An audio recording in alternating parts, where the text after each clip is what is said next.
So anti anginal drugs में next portion है calcium channel blocker. ठीक है, पहला हमने पढ़ लिया वैसोडाइलेटर्स। अब जो कैल्शियम चैनल ब्लॉकर है, इसमें किसी की सिंथेसिस नहीं है, सिर्फ ड्रग्स के हैं नाम और उसका एसएआर और उसका मैकेनिज्म ऑफ एक्शन। सबसे पहले इसका मैकेनिज्म ऑफ एक्शन होता कैसे है, तो ये हम ले लेते हैं एक सेल। ठीक है, मसल का सेल है। मसल्स में क्या होते हैं, एक्टिन मायोसिन फिलामेंट्स होते हैं, सबको पता है। अब यहाँ पे दो तरह के चैनल होते हैं, एक होते हैं कैल्शियम गेटेड, एक होते हैं सोडियम के लिए, और कुछ होते हैं पोटेशियम के बाहर जाने के लिए। ठीक है, कुछ होते हैं पोटेशियम के बाहर जाने के लिए, कुछ होते हैं सोडियम के अंदर आने के लिए, कुछ होते हैं कैल्शियम के अंदर आने के लिए। अब हमें पता है कैल्शियम जो है वो मसल्स की कॉन्ट्रैक्शन में बहुत इंपॉर्टेंट रोल प्ले करता है।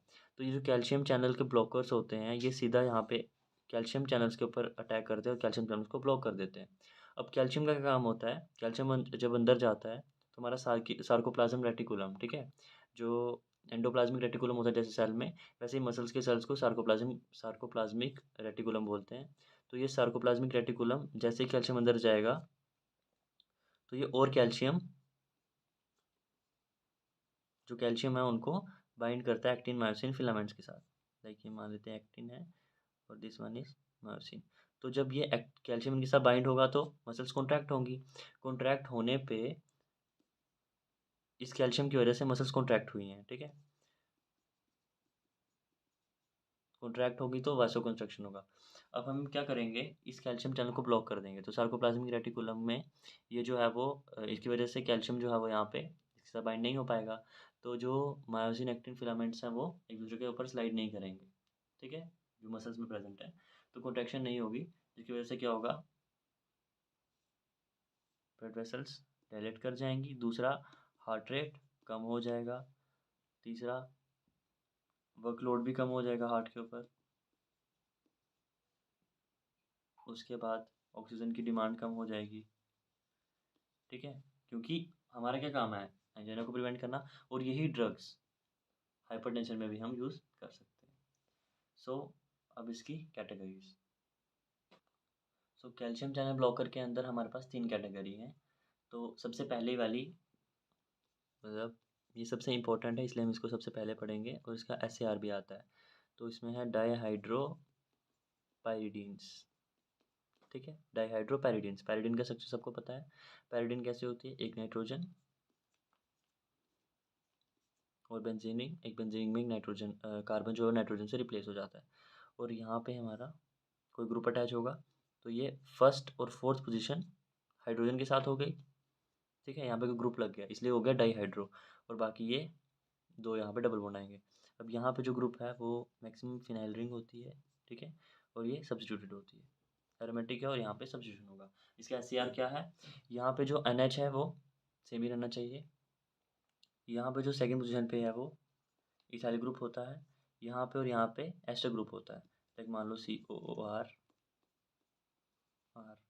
और यहाँ पे हमारा कोई भी इसके जैसा ही अल्काइल ग्रुप हो सकता है, R3 मान लेते हैं। ठीक है, तो जो हमारा फर्स्ट पोजीशन पे है और फोर्थ पोजीशन पे है, फर्स्ट पोजीशन पे कोई भी सब्स्टिट्यूशन नहीं होना चाहिए। फोर्थ पोजीशन पे जो फिनाइल रिंग लगी हुई है सब्स्टिट्यूशन, अगर हम उस पर कोई भी ग्रुप लगाते हैं इलेक्ट्रॉन विदड्रॉइंग, जैसे NO2 Cl, ये जोड़ेंगे सब्स्टिट्यूट करेंगे तो एक्टिविटी बढ़ जाएगी। उसके बाद सेकंड और सिक्स पोजीशन पे अल्काइल ग्रुप लगता है, और थर्ड और फिफ्थ पोजीशन पे एस्टर ग्रुप लगता है। ठीक है, अब इसके स्ट्रक्चर। सो डाईहाइड्रोपेरिडिन्स के अंदर हमारे पास 5 स्ट्रक्चर हैं। पहला है नाइफडीपिन, दूसरा है एम्लोडिपिन। अब सिर्फ डिफरेंस देखना क्या होता है। लाइक हमें पहले पता है पैरिडीन रिंग तो होगी ही, जिसके फिनाइल रिंग के साथ सब्स्टिट्यूशन होगा। ठीक है, देयर इज यहाँ पे दो ग्रुप, यहाँ पे CH3 तो होगा ही होगा, यहाँ पे भी CH3 होता है इसमें। ठीक है, दो अल्काइल ग्रुप हो गए और दो एस्टर ग्रुप। एस्टर ग्रुप सबसे सिंपलेस्ट कौन से होते हैं, मिथाइल एस्टर। और एन से याद रखना, यहाँ पे नाइट्रो ग्रुप होगा, कहाँ पे होगा, ऑर्थो पोजीशन पे NO2। तो ये हमारा हो गया नाइफडीपिन का स्ट्रक्चर। नेक्स्ट है एम्लोडिपिन। एम्लोडिपिन भी there is H। So amlodipine, यहाँ पे हमारे पास बेंजीन रिंग होगी। बेंजीन रिंग पे यहाँ पे सब्स्टिट्यूशन क्लोरीन का होगा। ठीक है, एम्लो में क्लोरीन का होता है। और यहाँ पे जो हमारा CH3 है, एक CH3 होगा, दूसरा वाला थोड़ा सा अलग होगा। कैसे होगा? CH2 ऑक्सीजन के साथ कनेक्ट होके CH2 CH2 NH2, ठीक है, CH2 CH2 NH2।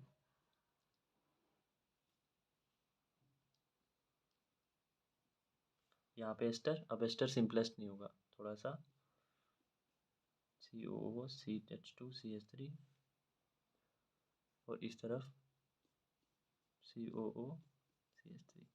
सिंपलेस्ट ही है, मतलब इस तरफ सेम ही है, इस तरफ क्या हुआ, ये CH2 थोड़ा सा बढ़ गया, क्या O CH2 NH2, और यहाँ पे C डबल बॉन्ड O के साथ एक मिथाइल ग्रुप और लग गया, तो ये बन गया इथाइल एस्टर, और यहाँ पे ये बन गया हमारा, ये थोड़ा सा चेंज हुआ और डबल बॉन्ड यहाँ पे होने ही होने।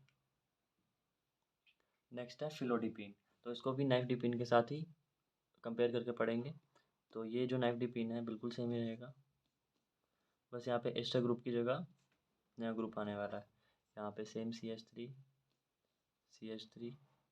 एस्टर ग्रुप की जगह ऑक्सी वाला ग्रुप OCH3 सिंपलेस्ट, और यहाँ पे OCH2 CH3। यहाँ पे methyl ester, sorry methoxy group और ये इथॉक्सी ग्रुप, और यहाँ पे जो हमारी बेंजीन पे सब्स्टिट्यूशन होगा, दो सब्स्टिट्यूशन होगा, क्लोरीन, दो क्लोरीन का सब्स्टिट्यूशन हो जाएगा, इसको हम बोल देंगे फिलोडिपीन। अब डाइहाइड्रोपेरिडीन के अंदर दो स्ट्रक्चर और हैं, एक है निकार्डिपीन, दूसरा है निमोडिपीन। ये थोड़े से अलग हैं, बाकी सेम ही रहेगा। पहले क्या है, नाइट्रोजन जो हमारा बेंजीन के साथ सब्स्टिट्यूटेड है, बेंजीन पे यहाँ पे नाइट्रोजन नाइट्रो ग्रुप का सब्स्टिट्यूशन है। अब यहाँ पे थोड़ा सा ध्यान रखना, ऊपर वाले ग्रुप सेम ही रहते हैं। इस तरह भी हमारा सिंपलेस्ट एस्टर ही रहता है, बस यहाँ पे चेंज होगा। चेंज क्या होगा, जो एस्टर है वो जुड़ जाएगा मिथाइल ग्रुप लगा के, एन के साथ मिथाइल, और यहाँ पे इसके साथ जुड़ जाएगी बेंजीन रिंग। एस्टर के साथ दो कार्बन के बाद नाइट्रोजन, फिर एक CH3 ग्रुप और एक CH2 के साथ बेंजीन, ठीक है। अब सिंपलेस्ट इसका भी निमोडिपीन भी सेम ही है, क्या बनेगा, थोड़ा सा चेंज आएगा, नीचे बिल्कुल सेम रहेगा, लाइक जो सब्स्टिट्यूशन इसका है वही रहेगा, NO2 सेम रहेगा, ऊपर भी सेम CH3। अब इसके ये वाले एस्टर वाले सब्स्टिट्यूशन चेंज होंगे।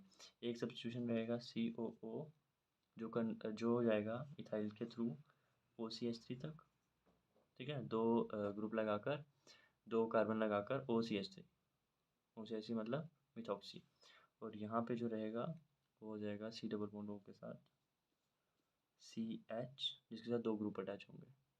दो ग्रुप कौन से, CH3। तो ये हो गया प्रोपेन 2 वाइल के साथ एस्टर, प्रोपेन सेकंड पोजीशन पे जुड़ा हुआ है इसलिए प्रोपेन 2 वाइल एस्टर, ठीक है। तो ये हो गया निमोडिपीन, निमोडिपीन, बाकी सब सेम है, बस इसका एक यहाँ पे चेंज आया है और इसका इधर और इधर, ठीक है। तो लिंक करके याद रखना। Next category is बेंजोथायाडाइज़ेपिन।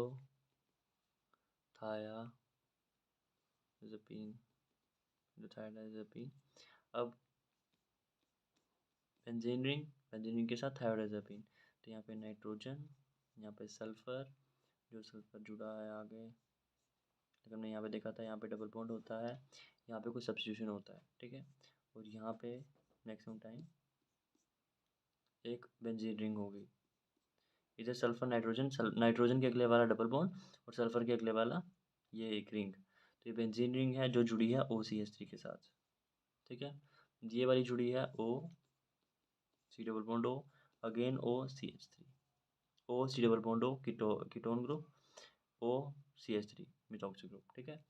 एंड ये जो ऊपर वाला ये नाइट्रोजन है, यहाँ पे सब्स्टिट्यूशन कौन सा होगा,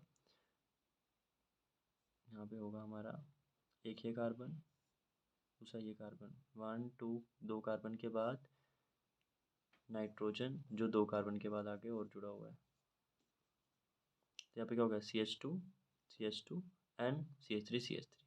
तो ये होगा हमारा बेंजो डाइज़ेपिन का स्ट्रक्चर, इसको हम बोलते हैं डिल्टीएजाम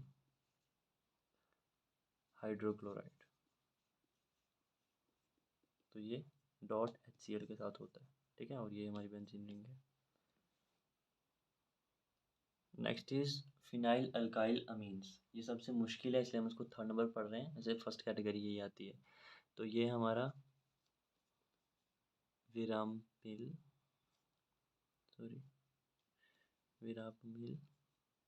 विरापामिल। Next is bepridil hydrochloride. तो पहले क्या करना है, 3 कार्बन बनाने हैं, 1 2 3 1 2 3, जो किसके साथ जुड़े हैं आगे ग्रुप के साथ। एक तरफ से जुड़ा होता है पामिल नाइट्रोजन के साथ, जो नाइट्रोजन जुड़ा है एक हमारा सिंपल ग्रुप होगा। दूसरा